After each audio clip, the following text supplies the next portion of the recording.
Rock Stars, it's Rox coming to you today with the review for Love and Hip Hop, the Family Reunion, Season 1, Episode 3, you guys. So, before I get started, I'm a tad bit stressed. As you guys know, and I ain't got to keep telling you every week, I know, but a bit just stressed out with work. And I'm on my lunch break. So we're going to try to get this done. I hate doing videos in this mood, but this episode was actually kind of a heavy episode, so it works out. Okay, but we're going to try to make it still be a little entertaining for you all. And you guys pray for your girl, because I'm telling you, work is just a whole lot. It's a lot. It is a lot. But whatever. Let's get to the review, shall we? All right, you guys, so the show, again, because MTV, VH1, they're the ones that producing this show. Because they got them dollars, we open with Nas, Ultra Black. I am so impressed. Anyway, you guys, it's day 3, I believe, day 3 at the Arizona retreat. It's been tough.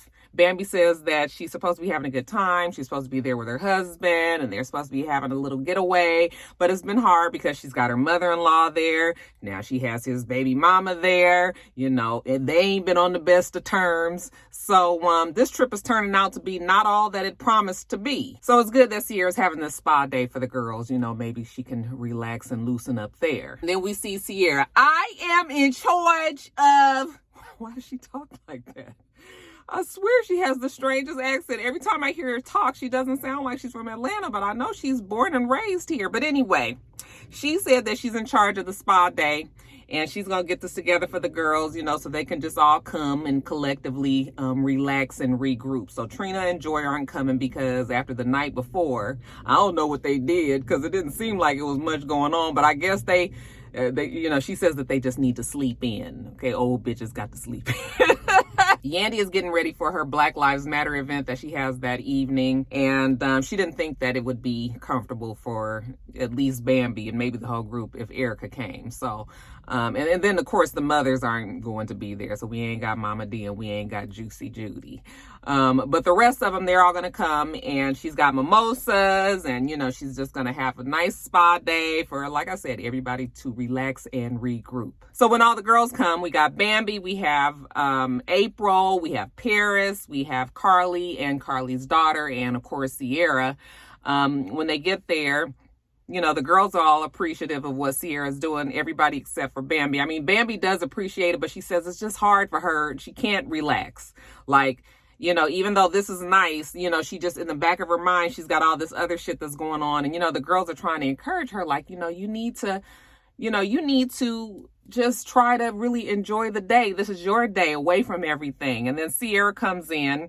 You can tell Sierra is one of those friends that's always going to try to pump up her friends. You know, she was like, you know, I admire you so much. I see you with Imani and I see how you are with her, how you treat her, how you talk to her, how you love on her. And I have to step up my game with my own kids because of the way that you mother your children. So she admires that in Bambi, and Bambi gets emotional and says that she appreciates hearing that because you don't hear that every day.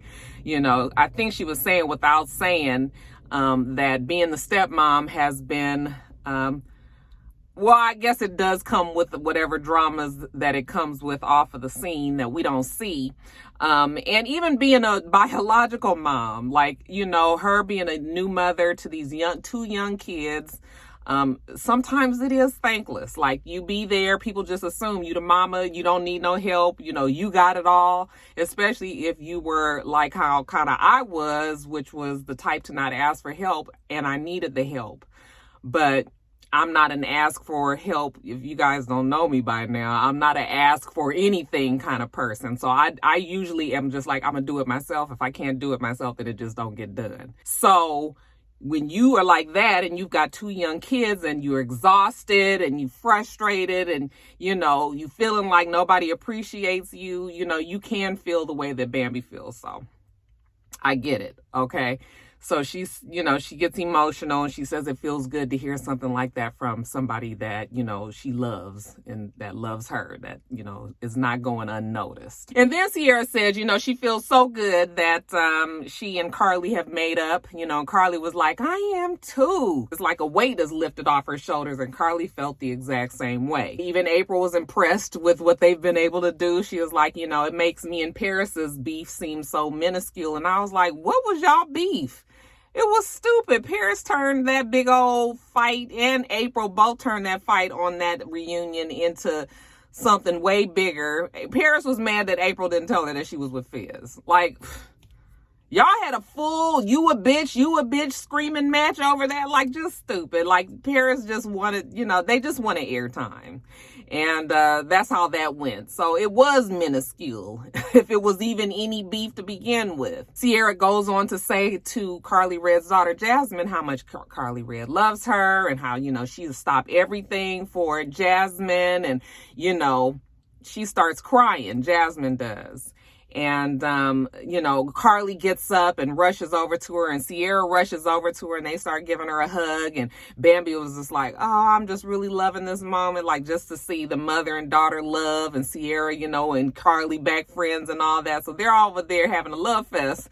And then the daughter tells us on the confessional that it makes her sad that she has, her mother has relationships with other people that she doesn't have. She doesn't feel close to her mom. Her mom was not around when she was growing up. Now, you wouldn't know all of this. I mean, I've heard whispers of this in social media and over the years that Love and Hip Hop has been on. But the way that Carly is with her daughter now, you wouldn't know that the daughter feels like she and her mom really don't have a relationship, because let Carly tell it. It's just everything is for my daughter. That part was interesting. And actually, when the little girl, well, not the little girl, she's 26, but when the daughter was crying, they don't even realize that she's actually crying for something different. It's not over the overwhelming love for her mother, even though I'm sure she loves her mother. It is because she doesn't feel that closeness that I guess everybody thinks that she and her mom have. And actually, when Carly and the daughter go into the sauna, and the daughter is actually trying to explain to Carly that she just doesn't feel like, Carly was there for her. Neither Carly or her father raised her. So I don't know who raised her, maybe a grandparent. But, she feels like her mom just wasn't there. So she doesn't have that relationship with her mother. So I think it probably frustrates her that now that Jasmine is a grown-ass woman, I mean, the girl really, at the end of the day, is almost 30 years old. Now Carly is so hard on her. She's like, maybe you just won't go so hard on me, now, that we are trying to get our relationship together. And I was listening to Carly's response. She wasn't around for her daughter because she sacrificed, because she wanted to make sure that her daughter had everything, so nobody else would have to, she wouldn't have to go to anybody else. And I know as a parent, that's what we want to do. We want to make sure that our kids are provided for, and our kids are happy, and, whatever we can do to make that happen. But, and I know this because I have a friend who is in a situation like this where they were very career oriented, like goal driven and career oriented, and had children. And because they were always working so hard, their children felt, well, we didn't know when the kids were little, of course. The kids were in the home. It wasn't like she wasn't raising the kids and, all of this.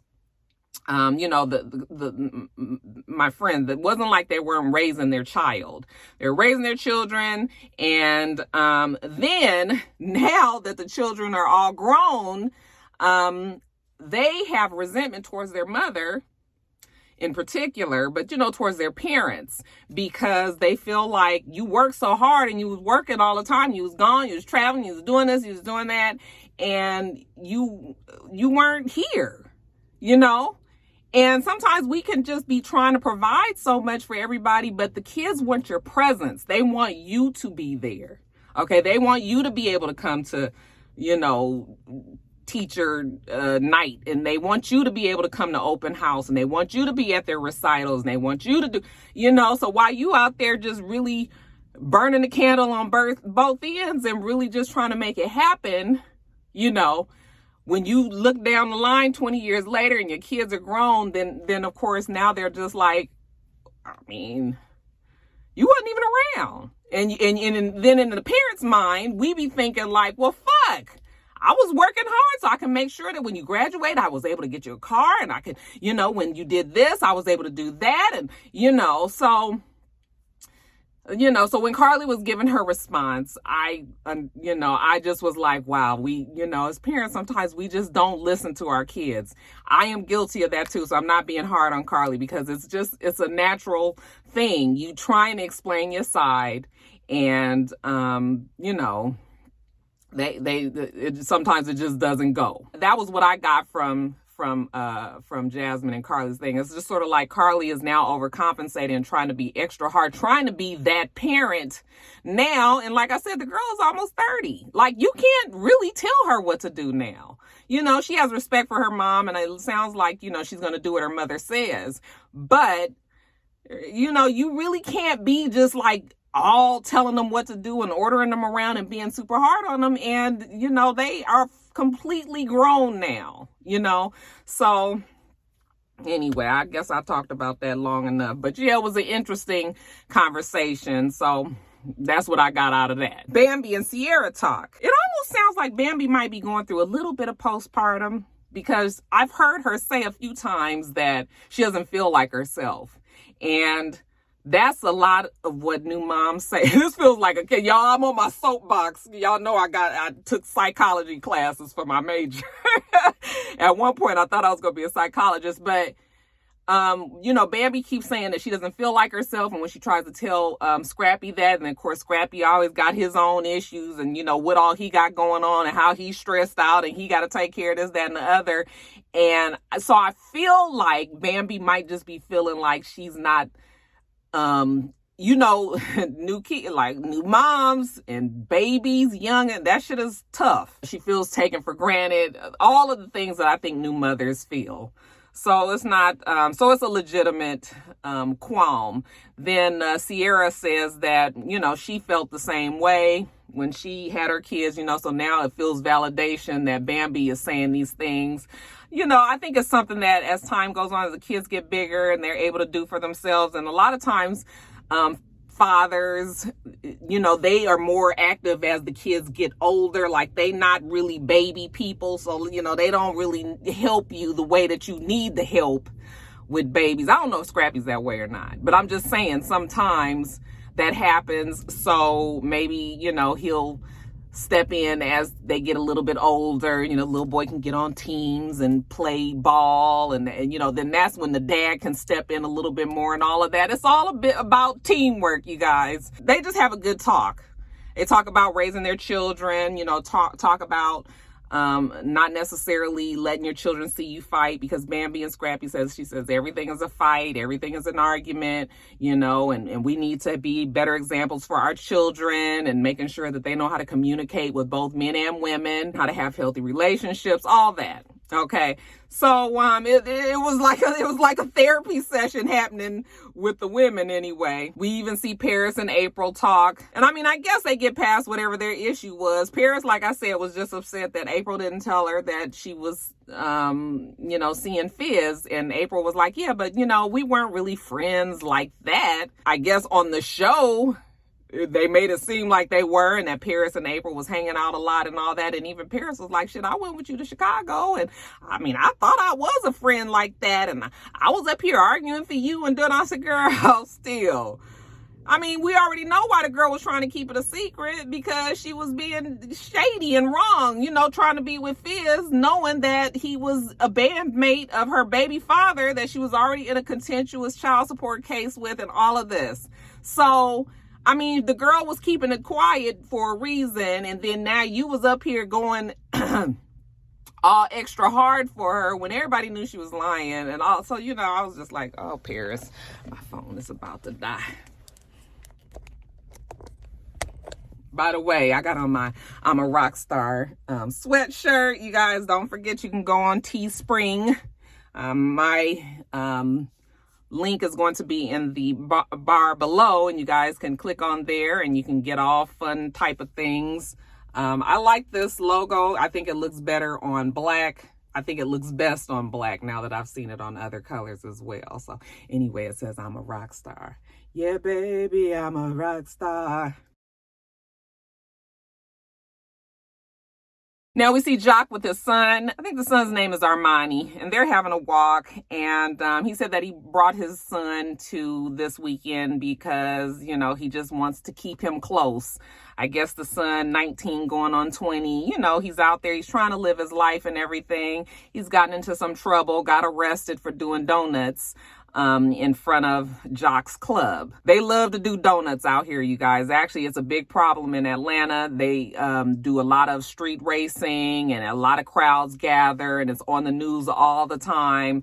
So he might be a part of that crowd that's out there giving Atlanta the blues, okay? He also said that he just recently lost a nephew to gun violence. His nephew was shot actually in front of his club too. So I don't know where Jock's club is, but it's a whole bunch going on in front of it. Anyways, you know, they talking about Jasmine and the boy trying to push up on her. You know, we already know, and Jasmine already said no. Jasmine got her eye on Ray J.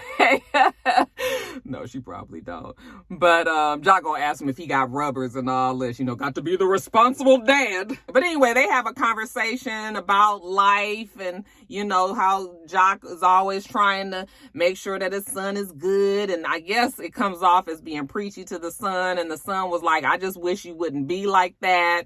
You know, especially again, much like how Carly's situation is, you weren't really around when I was growing up. So now you want to be doing all this extra now that I'm 19 and 20 and I'm grown. And now I'm, you know, even though 19 is not grown, but they feel like they grown, you know, and they not really listening to you like that no more, like as if they were a child. You know, he's like, I'm going to do these things on my time, not your time. But what Jock is trying to get him to understand is sometimes your time and God's time and the time of a bullet or the time of, you know, something that could possibly kill you don't always line up.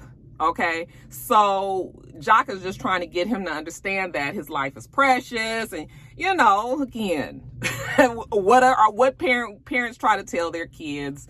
And when you are 19 and feel like you have your whole life in front of you, sometimes you don't realize that, you know. But when you are 40, you know, I'm thinking Jock must be somewhere around 35, 40 years old, then yeah, you know, you see life through a different lens. He wants his son to be around for the rest of Jock's life. So that's his most important goal right now. That damn Scrappy was like, I see rattlesnakes and I was just like, what is this country? I mean, that is how they sound out here. But still, you guys, I'm looking at it when people are watching it from around, you know, around the world. I know they probably was like, he is country as fuck. But anyway, he say he done seen shit around there that he ain't even trying to come in contact with. Ray J, when he was getting together with the fellas, they was all about to sit down and have a little powwow. He was like, did y'all know that it was wild boars out here? They was like, yeah. Last night when I opened my front door, it was like a big dinosaur looking one out there.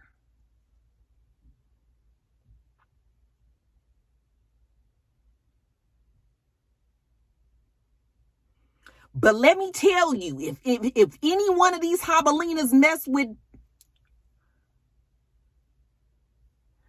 But let me tell you, if any one of these jabalinas mess with Bully Baby, it's fixing to be bacon, eggs, and sausage for dinner. Huh. And so the fellas are talking. Jock again mentions about Jasmine, you know, how she looking like a Carly Red in her prime. If y'all don't stop looking at that girl, she is a beautiful girl, though. Scrappy comes and brings pizza, you know, and of course they're all like looking and, well, what you got, you know, Jock, please tell me you didn't get something with pork, something you got chicken. Okay, no pork on his fork, no beef in his teeth. You know, he said he loved the smell of pork, he loved bacon and make his nipples hard. I was cracking up. But You know, that's just not going to be on his radar any longer. He's trying to eat more healthy. Anyways, they get to talking about just life. Mendici saying how it was hard when he first got back. He was kind of stuck in the past, kind of stuck in the old mentality. You know, he got back and Yandy was not the same Yandy that he left. You know, now Yandy, she's got all these businesses. You know, she's working with you know, Black Lives Matter. She's an activist now. You know, so she's got a whole bunch going on, and he's just trying to look around like, where my plate at? You know, like he's ready for his woman to be catering to him, and she don't really have that much time like she had before. So he's like, yeah, it's you know, it's different for him. Ray J gives us the 411 on him and Princess's relationship, and just like what he was saying, I was like, that's exactly what it appears to be to everybody on the outside. Evidently, it's the same on the inside too. All of my arguments with Princess be over some petty shit, and that be the reason why we end up not being with each other. You know, things will be all right, everything will be good, and you know, I'll go to sleep, and the next morning my mama call me and she'd be like, is this true? And he'd be like, I don't know, I ain't even seen yet. And then he'll look on TMZ and it'll say that she didn't file for divorce, and he was like, and you know, shit was okay before, you know. We'll get in an argument, you know, and she'll be yelling at me and she'll be calling me stupid ass and dumb ass, and then she'll be like, go to your room. And I was like, go to my room? Yeah, go to your room. And he was just like, wow, that's a new one. So Princess and Ray J are never going to leave each other. They're going to continue on with this mess, even though it seems very unhealthy. Okay. But like I said, you can always see, and I thought that Ray J and Princess was on that Valentine's special for VH1. They weren't on that special, but they are going to be on this new show that's coming with couples. Okay, I think Yandy is on there. D-Lo and Rashida's gonna be on there. Princess and Ray J, I'm not sure what the dynamics of the show is. I've seen commercials for it and I ain't really paid attention to it, okay? But I know that they're gonna be on the show together, so it's just sort of like, are y'all gonna be together? Not. It's gonna be the same shit over and over for years and years. They're gonna be going back and forth. I bet you that divorce will never be finalized. Speaking of finalizations of divorces, Trick and Joy get into a cute little banter back and forth. You know, Trick still seems to not want to give Joy a divorce. He was like, she's still his wife. And while his wife, she can't be walking around in them robes and, you know, walking around disrespecting him and all this. And even though I'm sure it's a little jokesy-wokesy, some part of it seems like he's serious. I mean, how long does it take for them to get a fucking divorce? They ain't been together. I mean, they ain't been together in a long time. So it's just sort of like, what y'all doing here? What we dragging on with this whole thing for? I'm sure Joy would like to go on with her life. I don't think she has any intention on being with Trick. They're going to be like them old couples from back in the day to just stay married, but still go on to have other relationships. And then when one of them die, and then it'd be a big ass fight over the property because you still married to somebody that you ain't been with for 40 years. And that's how they going to be. I mean, we hear that story happening more and more and more and more. Child, y'all take care of y'all businesses. Don't be like, you know, our older generations. How's life for you, Scrappy? Scrappy say, you know, everything seems to be all right. You know, him and Bambi. Well, not really all right, but, you know, they trying to hang on in there. You know, when he got married, he felt like he had married somebody that was going to, you know, wipe a nigga feet. I was just like, is that why you married somebody? Is that what he said? Because sometimes I get shit wrong, y'all. But I was just like, are you really trying to be with her because she will wipe you? Child, okay. I mean, maybe he just didn't say that right. I mean, I kind of know what he meant, but still. Then Mendici's like, I saw baby moms come up, and, you know, I ain't really seen you guys interact. And he was just like, I don't really feel like I need to interact with her other than, you know, the only time that I need to have any interaction with her is over Imani. Otherwise, I don't need to. And my mom having her come down here, you know, you're not going to force me as a grown-ass man. You're not going to force me to talk to Erica. So he still has that wall up. And it just seems like it would be so much easier to just be like, okay, let's have this talk. Even though I might not really want to do it, let's just have it so we can get it out the way.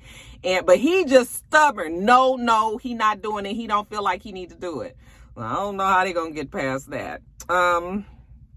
We see Fizz talk about his relationship with April. He the type, you know, once he break up, he don't go back ever. Boy, you didn't have a chance anyway. Hey, you buying $2 million houses? I said buy, not rent, buy. Okay, well then, okay. What about Trick trying to push up on April, talking about he part of the Eat a Booty gang, and, you know, that he thought she was Asian, and Fizz was like, yeah, she got a little Asian in her. And then he was just like, oh, like on some old Tiger Woods thing. I just got a little thing came across my iPad said Tiger Woods was in an accident. I said, Lord, I hope this man wasn't drinking.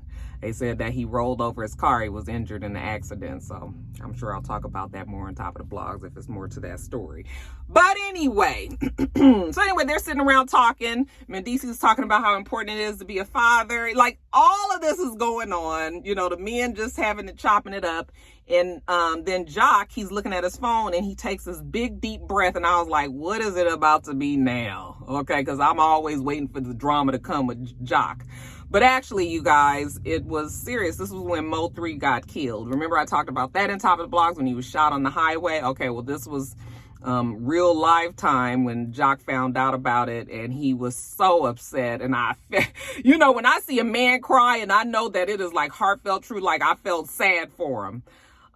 Because, you know, and it was crazy. The guys was like, who was it? You know, was that one of his artists?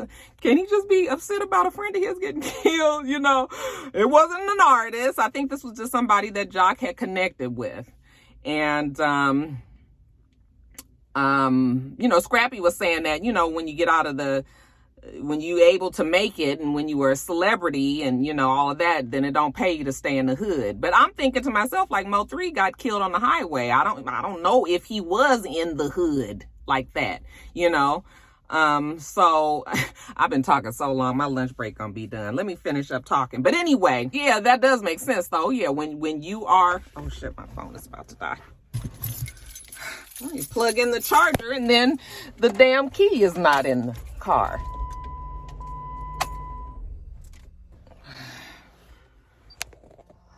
Ay, Roxanne. Girl, you got to do better. Of course, this changes the tone of the conversation, and now it kind of ushers in this whole Black Lives Matter conversation that we're going to have a little bit later. But yeah, just the fact that Mo 3 was killed, Jock is so upset. You know, he can't really go on with the rest of his day. He goes back to his room and he tells his son, you know, about Mo 3 getting killed. And, you know, the son felt some sort of connection with his father because I guess he feels like maybe his dad don't open up and not always real with him. And the fact that he saw his dad be emotional. And even when he laid his head on his chest, oh, you guys, y'all know I'm a simp. And you guys know certain things just touched me. Like I could tell that he was really hurt about that, especially when he laid his head on his son's chest. Like, oh, I felt so bad for him. But yeah, rest in peace to Mo 3. I still don't really know who he was, but I've heard enough about him, you know, that rest in peace to Mo 3. Then, of course, Yandy is having this Black Lives Matter dinner tonight. That's the reason why she didn't go with the girls, you know, because it is something that's near and dear to her heart. When she first started this, I will admit that I thought it was maybe on some old bullshit, just her trying to get some notoriety or whatever. But now I really believe that Yandy is in it for the right reasons and that she is fighting and she wants to make a better place for, you know, for Black people, like her kids, her family, like Mendeece said. So I do admire Yandy, even though Yandy works on my nerves on the show. I do admire the real life Yandy for, you know, the sacrifices that she makes. So she's going to have my son, who's a rapper, and she's going to have Tamika Mallory come down, and she's going to have all of the folks come to the dinner, and, you know, they're going to have a conversation. So later on that evening, everybody's dressed in their black. They all show up at the event. You know, she's like, everybody came. I was like, well, what choice do they have? I mean, where else they gonna go? They there for the night. You know, of course they gonna support. So, you know, she gives a speech. Tamika Mallory gives a speech. I keep wanting to say Mallory. Tamika Mallory gives a speech, who I also admire. I love to hear her speak. She just has a certain authority, and just you can tell that she's really passionate about what she does, and she puts her words together correctly, and it is really influential. And she is definitely one of those women who will go down in history as somebody that fought, on the front lines for our people. So I do, and she's a Black woman, so fist pump of righteousness, Black girl magic. But so yeah, it was nice. We also saw my son. Like I said, he came, and he's a rapper, but he also gave his spoken word, and it was strong, and people were affected by what he said. So it was a nicely put together thing. And Tamika just reminds everybody that everybody can do something in this fight. Don't ever feel like you are can't be a part of it. So afterwards, they all sit down at a table. And they just kind of talk about Black Lives Matter. Jock is still reeling from the death of Mo 3. Of course, Yandy says we can't not talk about Black on Black crime, which really is just crime. Black on Black. Black people kill Black people. White people kill white people. Mexicans kill Mexicans.